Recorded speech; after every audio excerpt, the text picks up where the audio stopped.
Menko Polhukam Mahfud MD digugat pimpinan Pondok Pesantren Al Zaitun Panji Gumilang sebesar 5 triliun rupiah. Mahfud menanggapi santai dan menganggap gugatan Panji ini sebagai sensasi semata. Mahfud bilang gugatan perdata yang dilayangkan Panji terhadap dirinya ke Pengadilan Negeri Jakarta Pusat adalah persoalan kecil.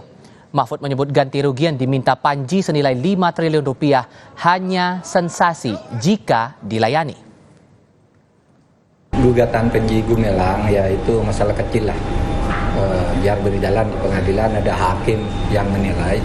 Kalau saya ditanya apakah saya siap untuk menghadapi gugatan itu, saya siap, tapi tidak perlu persiapan. Ketemu aja di pengadilan, itu urusan sepele, sederhana. Hukum itu ada logikanya dan ada hakimnya. Oleh sebab itu nanti kita ketemu di pengadilan aja. Saya juga belum baca dan tidak ingin baca apa isi gugatannya. Nanti aja kalau sudah kurang 10 menit gitu nanti saya baca. Itu kan urusan enteng aja. Tapi jangan lupa urusan tindak pidana yang digugatkan kepada Pak Panji Gumilang harus diteruskan. Pimpinan Pondok Pesantren Al Zaitun Panji Gumilang menggugat Menteri Koordinator Bidang Politik Hukum dan Keamanan Mahfud MD secara perdata ke Pengadilan Negeri Jakarta Pusat. Dalam gugatannya, Panji Gumilang menyebut Menko Polhukam melakukan perbuatan melawan hukum.